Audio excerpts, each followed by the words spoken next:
Take a look at this face. This is Lenny McLean. He was a bare-knuckle boxer, often called the hardest man in Britain. And you might remember him from Guy Ritchie's Mockney Goodfellas ripoff, Lock, Stock and Two Smoking Barrels. If you don't want to be counting the fingers you haven't got, I suggest you get those guns. Quick! And what does this have to do with DeFi? Well, last year, it's probably fair to say, governance tokens and all they represent were treated about as seriously as a Logan Paul fight, full of spectacle and excitement for the common man or woman or whoever watches that stuff. But now DeFi has all grown up.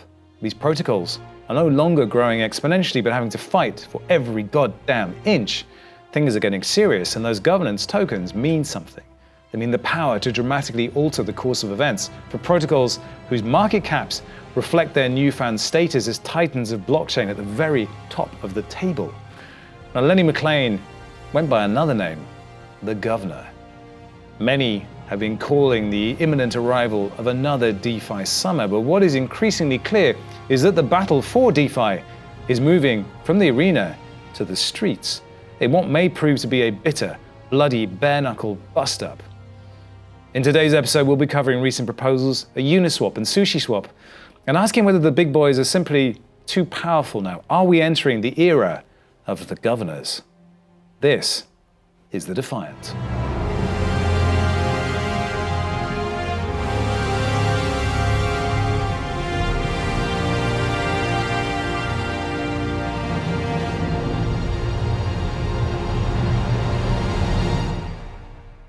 Do you remember Dash? It's down at number 71 on CoinGecko now, forgotten and probably ignored by most, a relic of a time when payments was still a big enough use case to get people excited. But rewind to April 2017 when the last great bull run was kicking off, and look where Dash is. Now, what made Dash interesting was its use of masternodes, which grant operators the right to vote on budget proposals. Now, this may sound trivial now, but it was the beginning of what we now understand as community-owned governance. The thing is, in the utopian view of blockchain, we all get to have a piece of the pie. We all get to have our say. But what should have been abundantly clear from the very start of DeFi summer last year is that those entities that were literally hoovering up governance tokens are now disproportionately weighted to influence governance in deeply problematic ways in protocols who are incredibly rich. Now, not only do the rich get richer, but they also gain near cartel levels of control over protocols where billions of dollars are at stake. And it's bringing Gini coefficients, Lawrence curves, and Nakamoto rankings back into the spotlight once more. If you really want to go deep, there is a great paper entitled How Decentralized is the Governance of Blockchain-Based Finance: Empirical Evidence from 4 Governance Token Distributions, which came out in February of this year. But before we go any further, a quick word from this week's sponsors. And the first one up is Balancer, who've been a fantastic supporter of the Defiant and consistently proven themselves to be one of the best DeFi protocols in town. Their gas-optimized vault architecture makes trading cheaper than anywhere else. Liquidity providers can optimize their fee earnings using the dynamic fee system that automatically adjusts to market conditions. You can also use asset managers to lend out idle assets, dramatically increasing your capital efficiency. And because Balancer is an open platform for flexible, automated markets, you can choose from stable pools or weighted pools, and in the future, tons and tons more designs will be created that frankly, we don't even know about yet. Check it out at balancer.fi. Our next sponsor is Aave. Fun fact, the name Aave is actually taken from the Finnish word for ghost. And it's a decentralized, open source and non-custodial liquidity protocol built on Ethereum. Depositors earn interest by providing liquidity to lending pools, while borrowers can obtain loans by tapping into these pools with variable and stable interest rate options. Deposit into Aave protocol and receive A tokens, which accrue interest every second right in your wallet. And it's fun just seeing your balance just go every second. Swap any of your deposited assets at any time to get the best yields on the market. And for the developers out there, Aave features access to DeFi building blocks like flash loans and credit delegation. The Aave protocol liquidity pools are now available on Ethereum and everyone's favorite sidechain, Polygon. Now, let's get back. So let's just get straight into it and start with Uniswap, where Twitter literally swallowed its own spleen in apoplectic rage over the DeFi Education Fund, or DEF.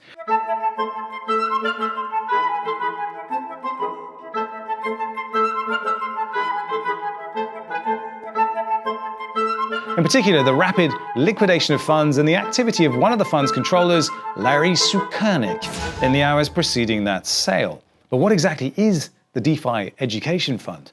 Well, it was first raised as an idea on May 27th on the Uniswap forums by the Harvard Law Blockchain and FinTech Initiative, with the authors writing, "Governments around the world are considering how they will regulate decentralized finance, and we need to defend the ecosystem and decentralized ideals. The need for such an organization is urgent as governments around the world are awakening to decentralized finance and are rushing to regulate the projects without being properly educated on their benefits.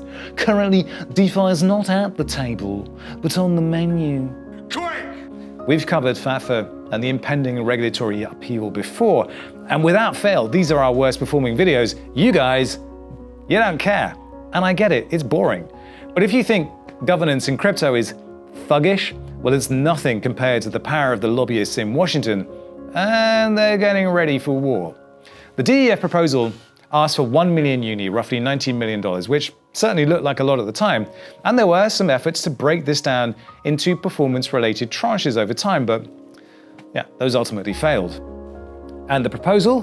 Well, it was passed with 79 million UNI in favor and 15 million UNI against. So here's what the tally looked like, and you can see the biggest wallets. And as you can clearly see, student organizations made up a big proportion of the top voices in favor, which doesn't really sound that bad on the surface. And just for comparison, Facebook and Amazon spent respectively $19.7 million and $18.7 million on lobbying last year. So it kind of puts that number of 20 million sort of into perspective.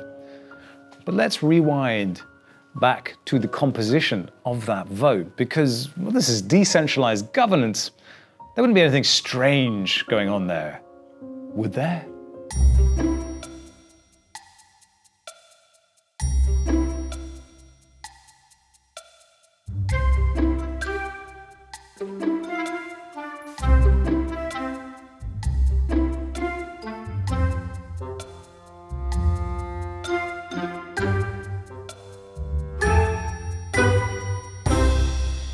So what this raises is the spectre of undisclosed coordination and the threat to delegate independence. And this was neatly articulated by HisPunk, which showed that half the margin of victory came from the proposer itself, Harvard Law, and a large chunk of the winning margin came from Penn Blockchain, which is sponsored by A16Z, all of which smells an awful lot like a coordinated power grab for DC clout at the very, very top of the table. And that smell? Oh, it doesn't smell like fillet steak, does it? I stunk the place up. But what really pissed people off is that the DEF went and immediately liquidated half the money they'd raised OTC using Genesis, around about $10 million. Yeah! Because, you know, they needed the cash, like right now, like right now, okay? We got shopping to do! Like hiring a policy director. The thing is, in their original proposal, they told people they anticipated allocating the funds over 4 to 5 years. So people are expecting it to be kind of gently sold off in little pieces, but no, boom, half of it. And on top of all of this, the story emerges that Larry Sukernik, who was one of the individuals in charge of the fund, just so happened to sell 2,612 UNI for USDC just hours before the liquidation. That's not that much, but it's still, it's a bit weird, isn't it? Oh, Larry, what were you thinking? Well, thanks to this magical, marvelous technology we have called the internet, we have a direct line straight into Larry's thoughts, where it turns out he's very fond of judicious tweet formatting and the disarming use of exclamation marks. What actually happened was pretty simple. Timeline, 0712, 3 p.m. EST, the DEF complete the UNI sale. 0712, around 4 p.m. EST, I sell 50,000 UNI to pay a group of grant recipients, of which I am a member. 0712, evening, we settle the ES trade, what you see on chain. In short, the DEF's UNI sale was already done by the time of my UNI sale. The confusion stemmed from the fact that we settled the sale several hours after it was completed. That's why I didn't think twice about the small UNI sale. In retrospect, the timing of the sale looked terrible, and the right thing to do would be to restrict any personal UNI trading around the time of DEF treasury trades. In fact, that's exactly what DEF committee members will do from now on. Oh! I'm speaking to you here, Larry. Yes, governance is hard. Listening to the community is the fundamental reason behind having a governance procedure in the first place. Now, if you didn't understand that when you embarked on this process, then how is the humble DeFier, i.e. me, to believe that you are one of the people best positioned, best informed, best equipped to represent us? Yes, sir, Mr. Regulator, sir, we absolutely understand what insider trading is. And may I interest you in this kebab swap farm? Token go up, Mr. Regulator, sir, up, you're gonna love it. Larry may have waved off the accusations with light-hearted naivety and exquisitely spaced digital dialogue peppered with exclamations. But Chris Bleck of DeFi Watch, one of the most vocal proponents of true transparency in DeFi, called out the trade as exactly the kind of behavior that a regulator would be looking for and a red flag. Well, that's a great start, isn't it? So many questions, Larry, so many questions. And what was the role of A16Z in all of this? And that's a good moment to shine a light on the efforts of legal engineer Eric Dillis, sorry Eric, and his proposal for a more transparent token delegation and voting system. Now, it's still a work in progress, but well worth a read, and it hopefully will enable us to see deeper into what's going on during these votes. Uniswap, however, isn't the only protocol under the spotlight. Sushiswap is currently debating the potential sale of up to $60 million worth of Sushi tokens from its treasury to 21 named VCs as strategic investors. Now, they're not the first to do this, following so-called treasury diversification from the likes of Index, Alchemix, and Lido. But Sushi is fairly unique in that it never raised any VC money before launch. Now, these kinds of deals happen all the time in regular investment circles, but we can never really understand how those deals are structured. But because this is DeFi, it's all happening out in the open, so the proposed 20 to 30% discount to the 30-day TWAP is understandably making waves. And of course, with all this comes the inevitable round of finger-wagging as strategic players align their pieces. Defiance Capital has apparently dumped Sushi in advance of their raise, as of course they're entitled to do. And is this tweet from Defiance's Wangarian prophetic in any way? So as these deals stack up, the obvious strategy for traders points to pain for hodlers. So no wonder there's anger on the streets. Of course, VCs can bring a huge amount of benefit to the table, and we can see here a thoughtful post from Pantera's Franklin about the role they aim to play, but I also understand the skepticism. I've spoken to a few teams about the return from their so-called strategic VCs after funding rounds, and it is striking just how few of them have actually delivered on any of their promises. What's it for? And that brings us now to the final chapter in this story, which is Adamant Finance's proposal to blacklist a wallet belonging to Alameda Research, who had taken up an outsized position in their vault, estimated at around $178 million.